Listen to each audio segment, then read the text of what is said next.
Okay, last story. Wayne asked me to tell this story. I'd forgotten about it, Wayne.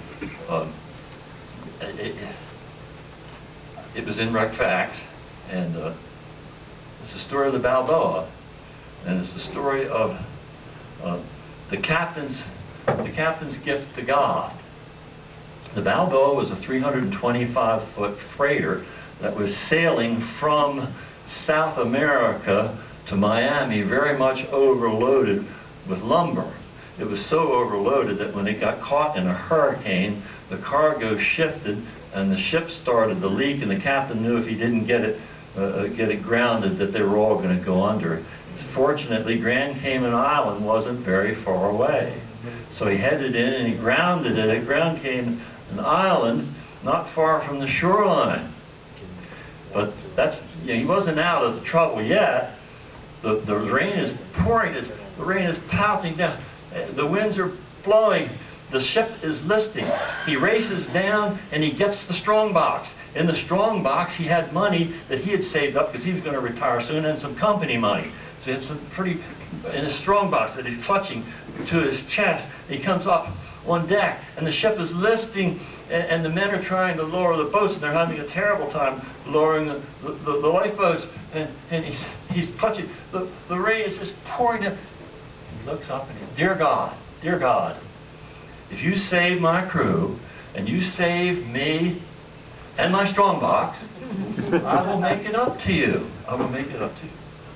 Well, lo and behold, at that time, the islanders had seen what had happened, and they launched their longboats, and they rowed out, and they saved the crew and the captain and the strong box. And the captain made good on his promise.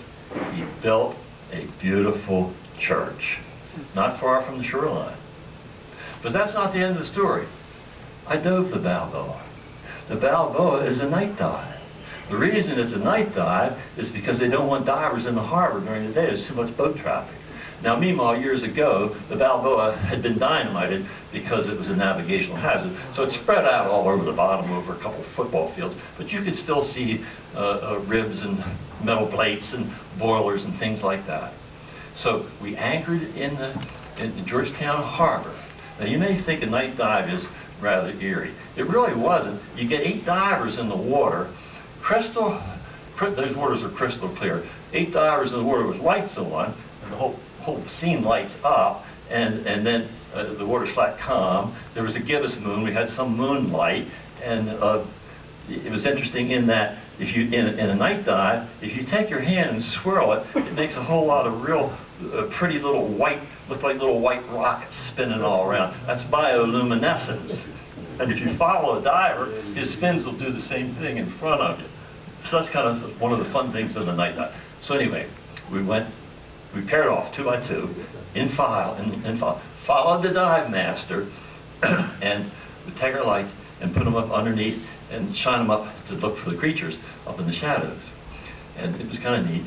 But the better part was, the night creatures come out. The spiny lobsters were crawling all over the bottom. They are definitely big-time night feeders. A small octopus came out, and something that I had never seen and always wanted to see was the green parrotfish spins a cocoon of mucus around itself to protect it from its predator. And it just spins this, it just looks like a white blob. So we came upon one of those. That was kind of interesting. We got back aboard the dive boat, and we dried off, and the captain gathered us around him, and he said, you see over there now, you can see the lights coming from the commercial district. You see the lights going up, peeking up? That's the steeple of the church that the captain built with most of the lumber that washed in from the Balboa. So that is the captain's gift.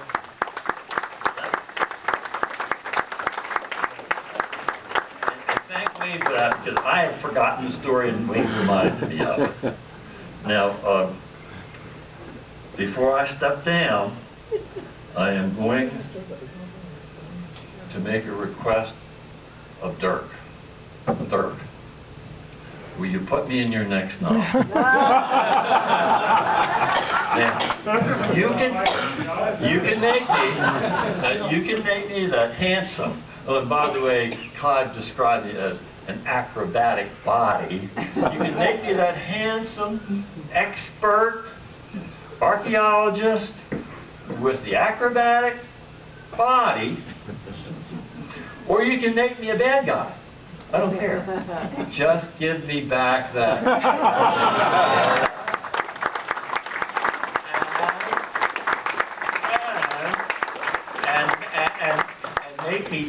and make me 20 years younger.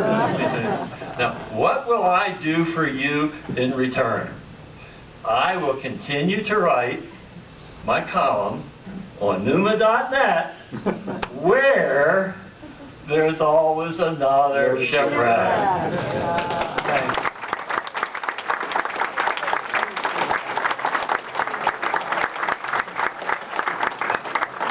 I left one thing out. I've got that gold coin, Mel Fisher, in my pocket, and I'm going to walk among you, and you may handle it, and I'm going to show you the Great Seal of the House of Habsburg, which is what's on the coin, and I'm going to let you handle it, and I'm going to tell you all about it. However, Wayne and Bruce, and Tom, and Dirk, and Logan, and Boyd, and Earl, and John Amrine, when they handle it, I want that door locked. And Betty, you're in charge of having the door locked when they handle the coin. So I thank you again, and you're a great group, and thank God you don't have free wine.